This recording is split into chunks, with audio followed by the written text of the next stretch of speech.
Son las 7:45. Damos la bienvenida al arquitecto Fernando Carrión, profesor de la Flaxo, experto en urbanismo y seguridad. Fernando, quisiéramos rogarle a ver si tenemos una corrección en la cámara, pues estamos fuera de el encuadre. Podríamos eventualmente, si tiene dificultades, hacerlo únicamente con audio, a ver si en cabina nos ayudan. Estamos, como habíamos señalado, con el arquitecto Fernando Carrión. Él es un experto en urbanismo y seguridad. Quisiéramos tratar un tema que cada vez va preocupando más a provincias del país que no son la capital de la República. Hay 3 casos fundamentales en los cuales el pretexto o la razón que se toma es la seguridad. Estamos hablando de los aranceles a Colombia, de reformas al COTAD y medidas administrativas recientes. Aparece en estos temas un elemento común que ahora intenta ir también al control del tránsito en el país, que había sido descentralizado en muchas provincias como la de la SUAY exitosamente en los últimos años. La seguridad se va convirtiendo en un eje transversal, en un argumento habilitante para decisiones de alto impacto político, económico y territorial. Y es el tema que quisiéramos abordar con su experticia, siendo usted un analista especializado en los mismos. Le damos la bienvenida. A ver si tenemos el audio. Lamentablemente estamos con problemas con la señal con Fernando Carrión. En todo caso, hasta poder tenerlo, continuemos con este tema. A ver, Fernando, si nos escuchó. Ahí está. Nos escuchó el contexto en el cual quisiéramos poner esta entrevista. Sí, perfecto, les escuché muy bien. Un ratito porque creo que estoy con un problema aquí. Ok, le esperamos con su micrófono abierto.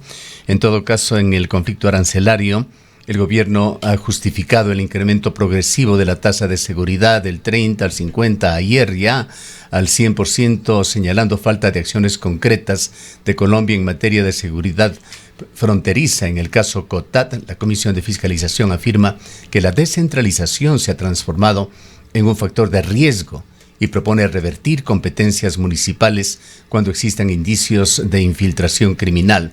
En ambos escenarios, la seguridad opera como marco discursivo que permite ampliar la capacidad de intervención del Ejecutivo, incluso en ámbitos que tradicionalmente han sido económicos y de territorio.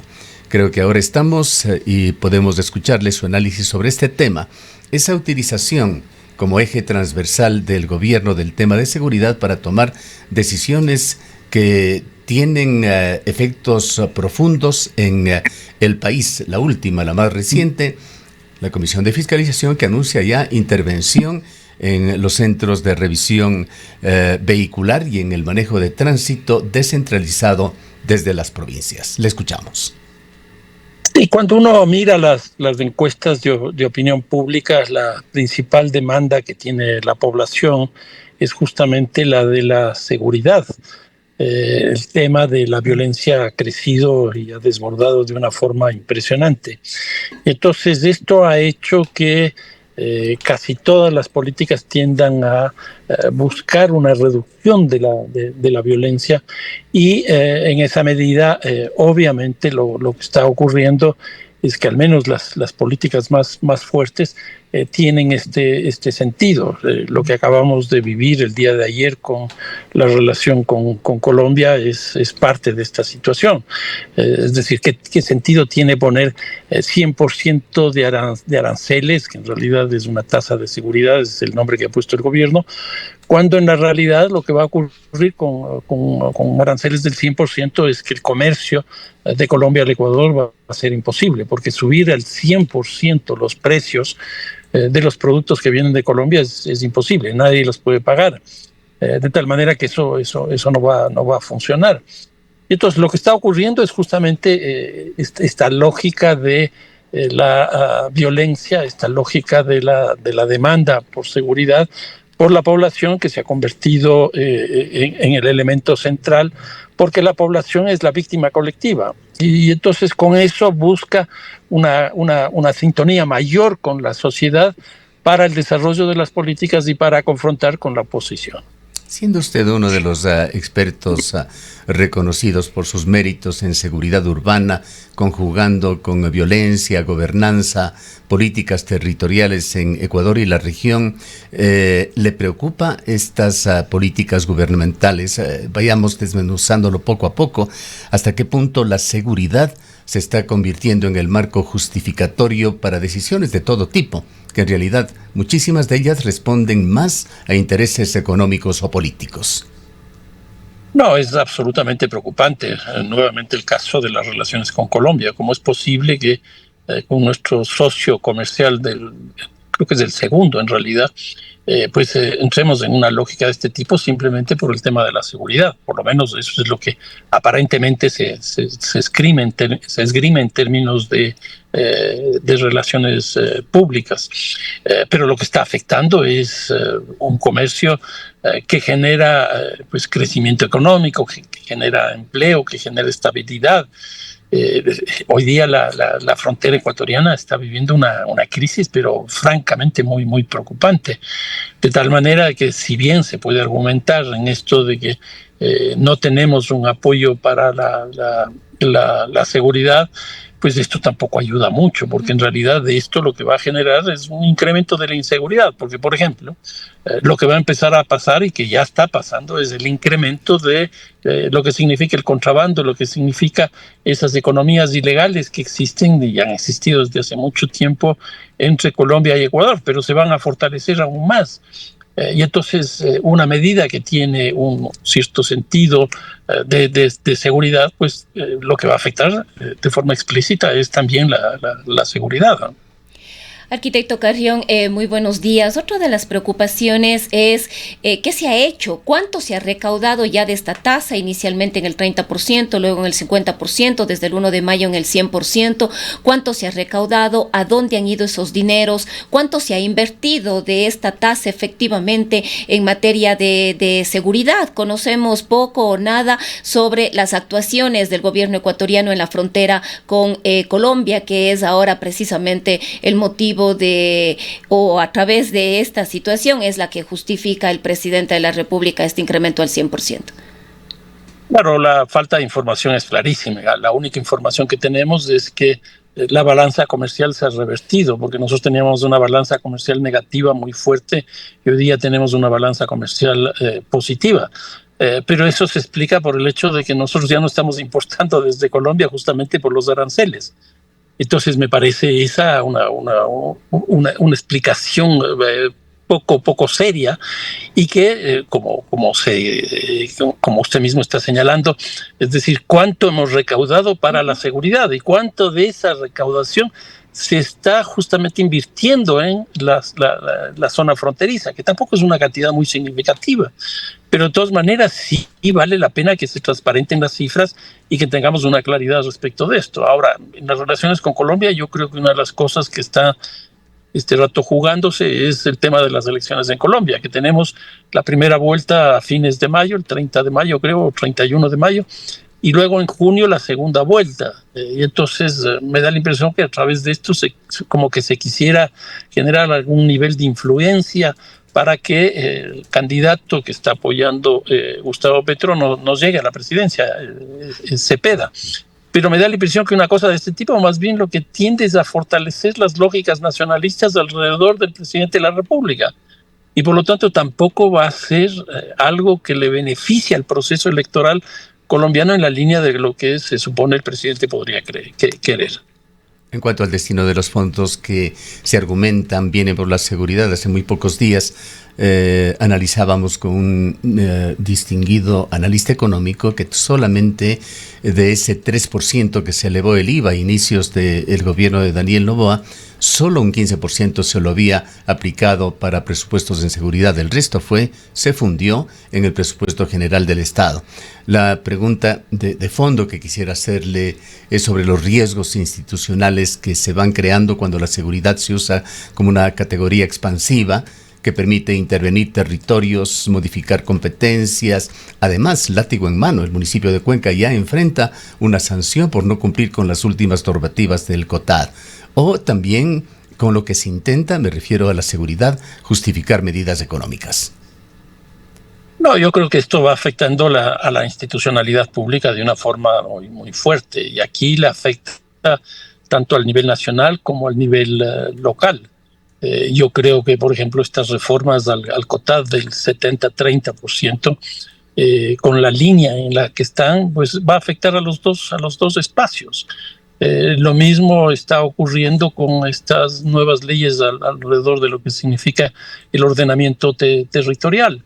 Entonces, finalmente, esa explicación de por qué nosotros hacemos estas normas o estas políticas en relación a la seguridad, y la seguridad se sigue manteniendo con muchísimos problemas, pues esa justificación va a ir perdiendo sentido. Y si la institucionalidad pierde sentido, lo que va ocurriendo también es que la legitimidad para procesar la justicia, para procesar la violencia, también se erosiona. Y entonces, como nosotros vemos que todo se hace en función de la violencia, de la seguridad, y eso no brinda los resultados que esperamos, pues viene la justicia por mano propia, o simplemente viene el incremento de los hechos de violencia. Aquí también vale la pena un análisis, arquitecto, sobre estos organismos de integración de la región. Petro ya ha dicho que probablemente se salga de la CAN. Ecuador muy probablemente podría salirse de la CAN en este contexto de la situación entre ambos países, pero a la final nos preguntamos también cuál es en este momento, en esta coyuntura actual, la incidencia o la fuerza para la toma de decisiones o para la intervención en situaciones como esta de estos organismos. No, yo creo que América Latina está viviendo una crisis muy fuerte respecto de los organismos de integración regional. Desapareció prácticamente UNASUR, el CELAC tiene 12, 13 años y no termina por consolidarse.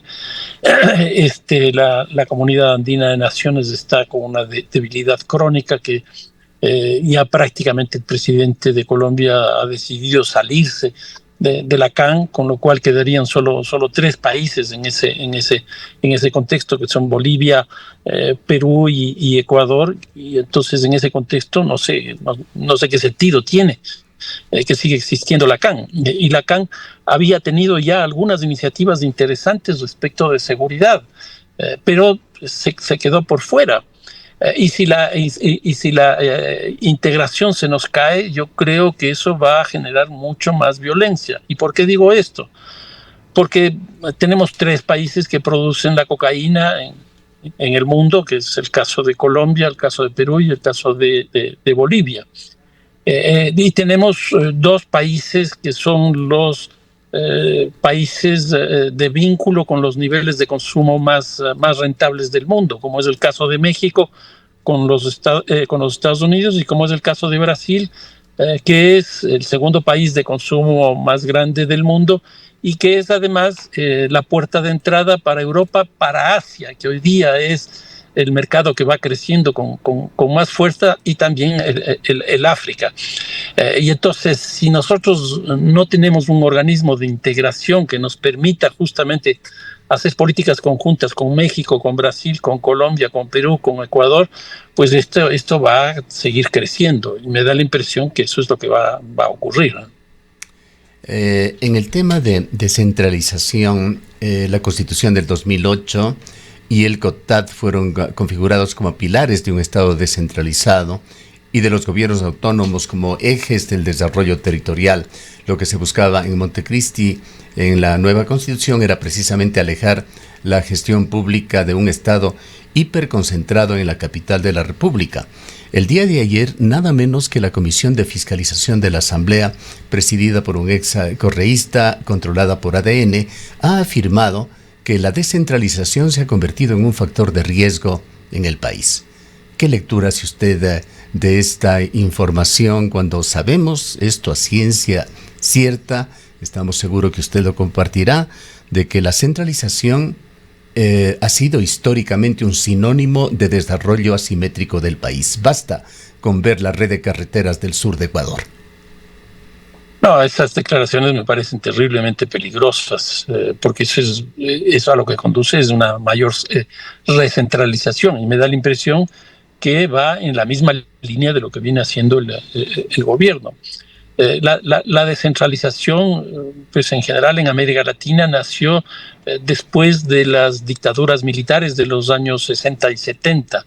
Y entonces lo que hubo fue un proceso de redemocratización, no solo con la elección de las autoridades nacionales, es decir, de los congresos, del parlamento y de los ejecutivos, sino también por la extensión hacia los gobiernos locales, hacia los territorios. En el año 85, por ejemplo, solo 7 países de América Latina elegían autoridades locales. Hoy día toda América Latina elige autoridades locales. Ese fue un salto histórico de democratización muy, muy fuerte.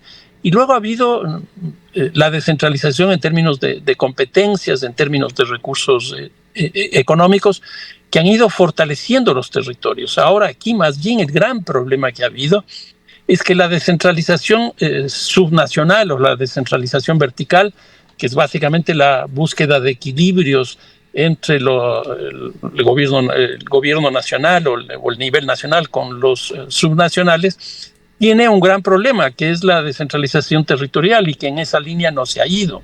Porque en general lo que tenemos son 3 criterios para el reparto de los recursos económicos, que es la cantidad de población, que obviamente las ciudades más grandes son las que tienen, que son las necesidades básicas insatisfechas, que muchas de las ciudades grandes, el gran problema que tienen es la desigualdad, y por lo tanto se atiende a eso. Y en tercer lugar es la eficiencia gubernamental, que muchas de las grandes ciudades tienen eficiencia gubernamental porque ahí están localizadas las universidades, porque ahí tienen marcos institucionales mucho más modernos. Y entonces, si nosotros no cambiamos estos criterios para que los recursos puedan ser distribuidos territorialmente en mejores condiciones, lo que va a seguir ocurriendo es una recentralización en estos términos territoriales. Mirando esto a través de ese cristal de la tragedia, de la seguridad, de este imperio de las mafias en Ecuador, ¿puede justificarse? Esto le rogamos ampliar desde su conocimiento de seguridad en combinación con sus atributos como arquitecto, la reversión de competencias a los GAD sin afectar la autonomía territorial establecida desde los años 80. Estamos quizá frente a un proceso de recentralización encubierta bajo varios argumentos, entre ellos es el de combatir la infiltración criminal. No, yo creo que eso es clarísimo, y probablemente la ciudad donde esta cosa se evidencia más es el caso de Guayaquil. Porque, por ejemplo, en el cambio de siglo se logró que los aeropuertos sean descentralizados para que se pueda construir los nuevos aeropuertos. Y eso es lo que se logró finalmente, tanto en Quito y Guayaquil, por lo menos. Pero ahora, ¿qué es lo que se busca? Que el aeropuerto de Guayaquil pase a manos del gobierno nacional, que salga de las manos del gobierno local. Una cuestión adicional está el tema de Segura EP, que es la entidad que maneja básicamente todo el tema tecnológico y maneja la tasa de seguridad también de Guayaquil. Eso ya ha sido cooptado por parte del gobierno. A eso hay que añadirle esta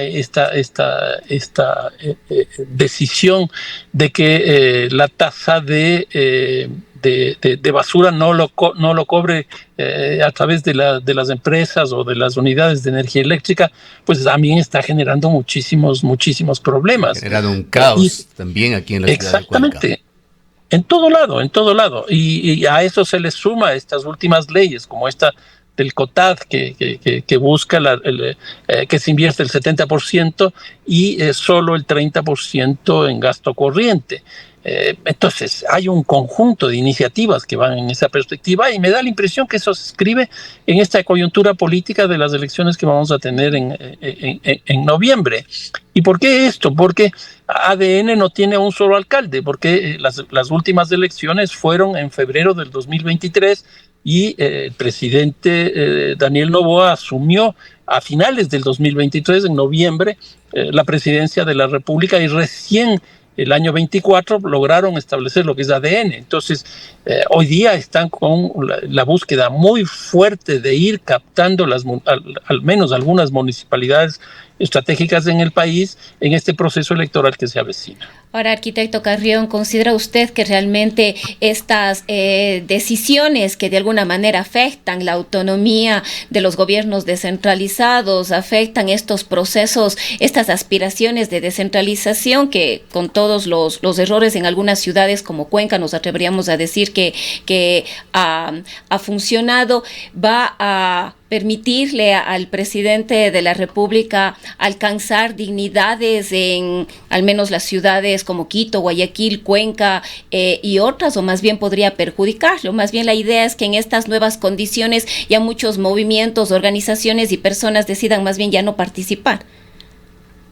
Lo que ocurre también es que los partidos políticos, las organizaciones políticas, movimientos sociales, etcétera, se han ido urbanizando. Y esta es una cosa de este siglo.